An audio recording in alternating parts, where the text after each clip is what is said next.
নমস্কার বন্ধুরা, আজকে নতুন পর্বে আপনাদের সকলকে স্বাগত। আজকে আবার একটা নতুন ভিডিও নিয়ে চলে এসেছি। সামনেই শিবরাত্রি, কৃষ্ণ চতুর্দশী তিথিতে শিবরাত্রি পালিত হয়।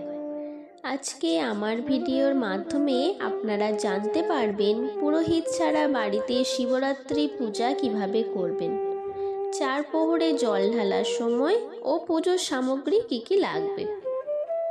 শিবরাত্রি ব্রত হিন্দু ধর্মের অত্যন্ত পবিত্র ও গুরুত্বপূর্ণ একটি উৎসব।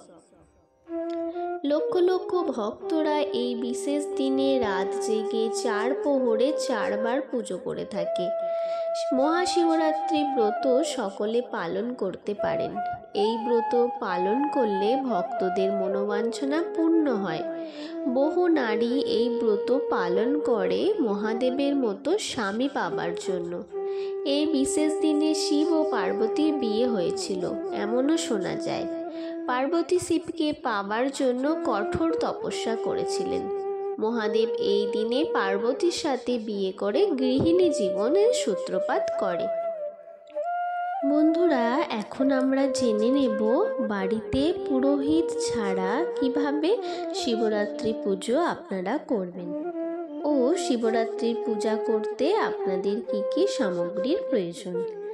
এই শিবরাত্রির বিশেষ দিনে সকলে তো মন্দিরে গিয়ে পুজো করতে পারে না, তাই বাড়িতে আপনারা কিভাবে শিবরাত্রি পূজা করবেন জেনে নিন। শিবরাত্রি অর্থাৎ শিবের উদ্দেশ্যে নিবেদিত যে রাত, এটি আসলে শিব ও পার্বতীর মিলন উৎসব। আপনি বিবাহিত হলে স্বামী ও স্ত্রী একই সাথে বসে মহাশিবরাত্রি ব্রত পূজা করুন। অবিবাহিতরাও এই পুজো করতে পারেন। বাড়িতে বসেই যদি মহাশিবরাত্রি পালন করতে হলে প্রথমে বাড়িতে একটি শিবলিঙ্গ স্থাপন করতে হবে। মন্ত্রপাঠ ও ক্রিয়াকাণ্ডের অর্থ জেনে করাই উচিত, তাই পূজা পদ্ধতি বলার আগে ক্রম ও ক্রিয়াকাণ্ডের ভাবার্থ বলে দেওয়া ভালো। প্রথমে আচমন করতে হয়। দেহ ও মন শুদ্ধ না হলে ঈশ্বর পূজার অধিকার জন্মায় না। তাই পূজার সময় প্রথমে দেহ ও মন শুদ্ধ করে নিতে হয়। এবার দেহ ও মন আমরা শুদ্ধ করবে কিভাবে? এর প্রথম উপায় হলো বিষ্ণুর স্মরণ। আচমনের মন্ত্রের অর্থই তাই, যে বিষ্ণু সকল অপবিত্র দূর করেন। সেই বিষ্ণুকে স্মরণ করে আমরা দেহ ও মন শুদ্ধ করতে পারি। তারপর স্তুতিবাচন হলো পূজার সাফল্য ও অপরের কল্যাণ কামনা। অপরের কল্যাণ কামনা না করলে কোনো পূজা ফলপ্রসূ হয় না। অপরের অকল্যাণ কামনা করে পূজা করলে নিজের অকল্যাণ হয়।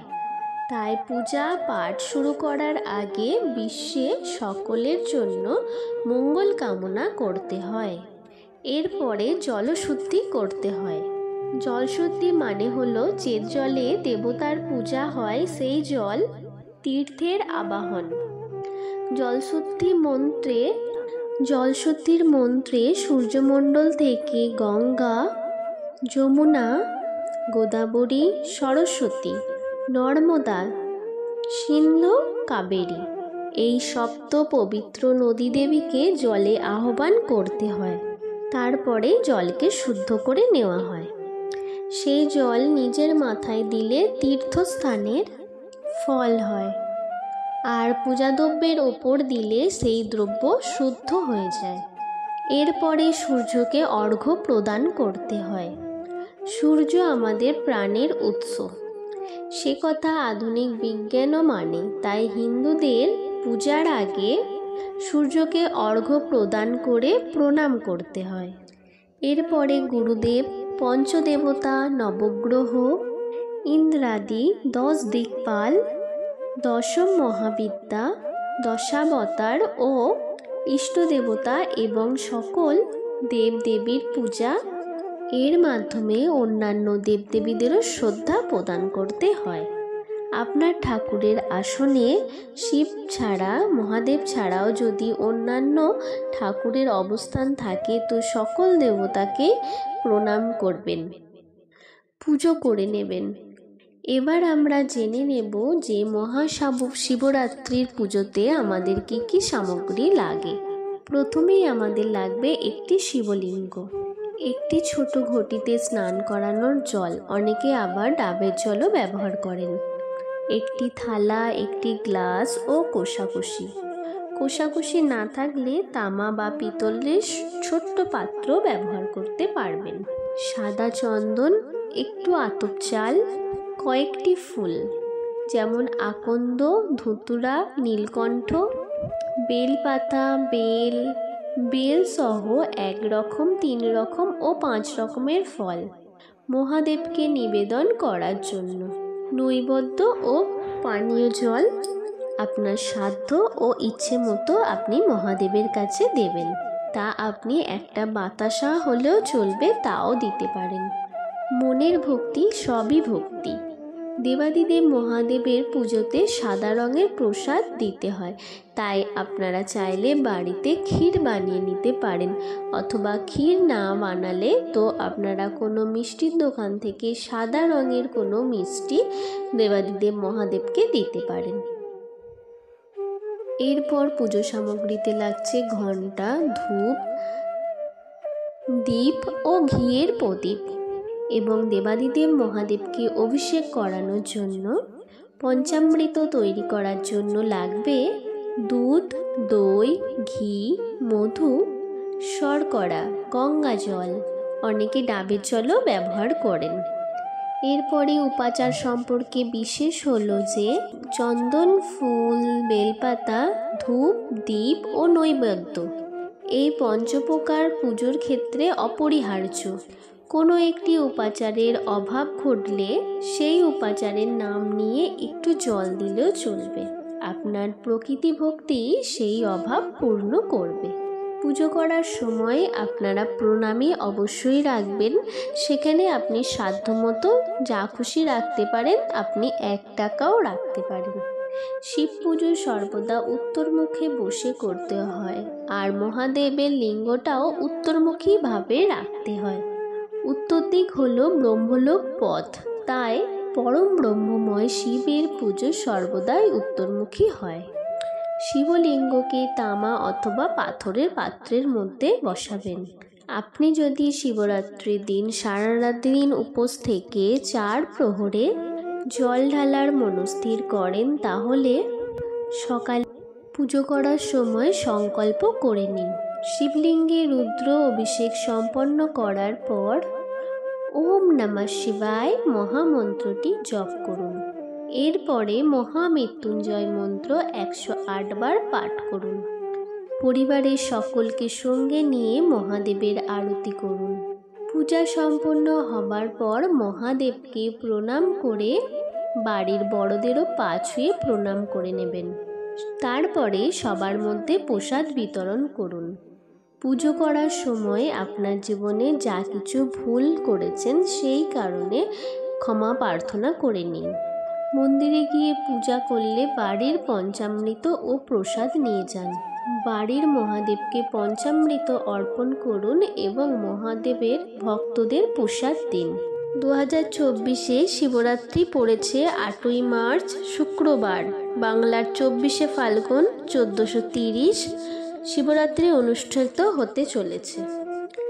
শিবরাত্রি তিথি শুরু হচ্ছে 8ই মার্চ শুক্রবার রাত্রি 8টার পর থেকে। তিথি সমাপ্ত হচ্ছে 9ই মার্চ শনিবার সন্ধ্যা 5:43 মধ্যে। বন্ধুরা, এখন আপনারা জেনে নিন যে শিবরাত্রির দিন 4 প্রহরে জল ঢালার নিয়মবিধি ও সময়সূচি, এবং 4 প্রহরে আপনারা দেবাদিদেব মহাদেবকে কি কি অর্পণ করবেন।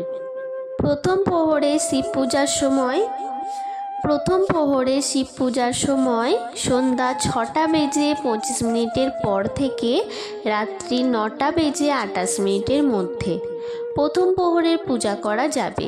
এই সময়ে আপনারা দেবাদিদেব মহাদেবকে দুধ দিয়ে অভিষেক করবেন। এরপরে জেনে নেওয়া যাক দ্বিতীয় প্রহরের পূজা করার সময়। রাত্রি 9:28 পর থেকে মাঝরাতে 12:31 মধ্যে দ্বিতীয় প্রহরের পূজা করে নেবেন। দ্বিতীয় প্রহরে আপনারা দেবাদিদেব মহাদেবকে দই দিয়ে অভিষেক করবেন। তৃতীয় প্রহরের পূজা করার সময়। তৃতীয় প্রহরে পূজা করার সময় হলো মাঝরাত 12:31 থেকে ভোর রাত 3:34 মধ্যে। তৃতীয় প্রহরে আপনারা ঘি দিয়ে মহাদেবের অভিষেক করবেন।